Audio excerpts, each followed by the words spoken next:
ഇച്ചിരി അയലമീൻ കിട്ടിയിട്ടുണ്ട്. മീൻ കറി വെക്കാം. നാടൻ രീതി വെക്കാം കേട്ടോ. വെളുത്തുള്ളി, ഇഞ്ചി, പച്ചമുളക് ഒരു 10-25 വർഷം മുമ്പൊക്കെ നാടൻ രീതി വത്തലമുളകും മല്ലിയൊക്കെ അരച്ചായിരുന്നു കറി വെക്കുന്നത്. ഇപ്പോൾ പിള്ളേർക്ക് അങ്ങനെ ഒരു പൂതി, അങ്ങനത്തെ ഒരു കറി വെച്ച് കൊടുക്കാവോ എന്നൊരു ടേസ്റ്റ്, ആ ടേസ്റ്റിൽ. ഇപ്പോൾ നമ്മൾ മുളക് പൊടിയും മല്ലിപ്പൊടിയൊക്കെ ഉപയോഗിച്ചല്ലേ വെക്കുന്നത്. അതുകൊണ്ട് ഞാനിന്ന് അത്രയും നാടനാകിയല്ലോ കേട്ടോ. കാരണം അരകല്ലെ കൊണ്ട് വെച്ച് അരയ്ക്കാനൊന്നും പറ്റത്തില്ല. ഇഞ്ചി ചതച്ചിടുക കേട്ടോ ചെയ്തത്, പൊടിയല്ല കേട്ടോ. ഞാൻ മല്ലി മുളകും കൂടെ അരച്ചെടുത്തതാണ്. അരകല്ലെ വെച്ചരയ്ക്കാൻ പറ്റില്ലാത്തതുകൊണ്ട് മിക്സിയിൽ അരച്ചത്. സാധാരണ ഇപ്പോൾ എല്ലാവരും നമ്മൾ പൊടിയല്ലേ ഉപയോഗിക്കുന്നത്. ഇന്നിപ്പം ഇവിടുത്തെ പിള്ളേർക്കൊരാഗ്രഹം, പഴയ രീതിയിലൊന്ന് വെച്ച് കൊടുക്കുമോ എന്നൊരു ചോദ്യം. അരച്ചരപ്പൊന്ന് നമ്മുടെ എണ്ണയ്ക്കകത്തേക്കൊന്ന് വരട്ടിയെടുക്കുവാണേ. അല്ലേ നമ്മൾ ഈ സമയത്ത് പൊടിയല്ലേ മൂപ്പിച്ചെടുക്കുന്നത്. നമ്മുടെ വെളുത്തുള്ളിയും മുളകൊക്കെ മുളകൊക്കെ ഇട്ട് കഴിഞ്ഞ് നമ്മൾ പൊടി മൂപ്പിക്കുന്നതിന് പകരം ഞാൻ അരപ്പൊന്ന് മൂപ്പിക്കുന്നു. ഇത്ര ഉള്ളു, വേറെ വലിയ സംഭവമൊന്നും അല്ല. നമുക്കിതിനുള്ളിൽ ഉപ്പിട്ട് കൊടുക്കാം കേട്ടോ. പുളിവെള്ളം ഒഴിച്ച് കൊടുക്കണം കേട്ടോ. ഇനിയിപ്പോൾ മീൻ നമുക്ക് ഈ അരപ്പ് തിളച്ച് കഴിയുമ്പോൾ മീൻ കഷ്ണങ്ങൾ ഇട്ട് കൊടുക്കാം.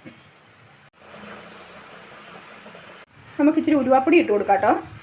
ഇപ്പോൾ അഴകിയ മീനൊക്കെ ആണെങ്കിലുണ്ടല്ലോ, നമ്മൾ മീൻ വെട്ടി കഷ്ണമാക്കി കഴിയുമ്പോൾ അതിനകത്ത് ഇച്ചിരി ഉലുവയും കടുകും കൂടെ അരച്ച് തിരുമ്മി വെക്കുകയാണെങ്കിൽ നന്നായിട്ട് ഉറച്ചിരിക്കും കേട്ടോ.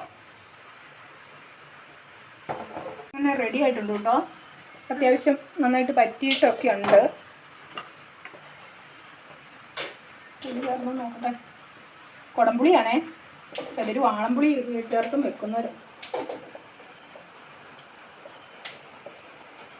പുളിയൊക്കെ ഉണ്ട്, പുളിപ്പൊക്കെ ഉണ്ട്.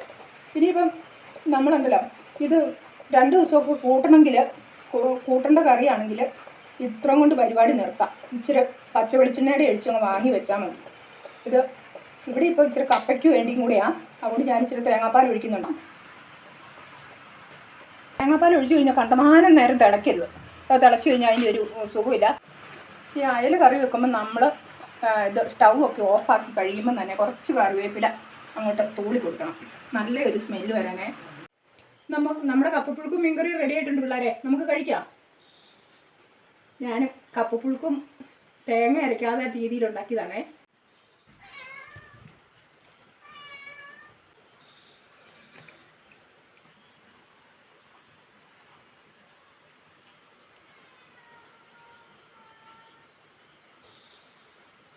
ഇങ്ങനെയാണ് നേരത്തെ പഴയ ഞങ്ങളുടെ ഒരു 10-25 വർഷം മുമ്പൊക്കെ ഈ വീട്ടിലൊക്കെ സ്ഥിരം ഇങ്ങനെയായിരുന്നു വെച്ചുകൊണ്ടിരുന്നത്.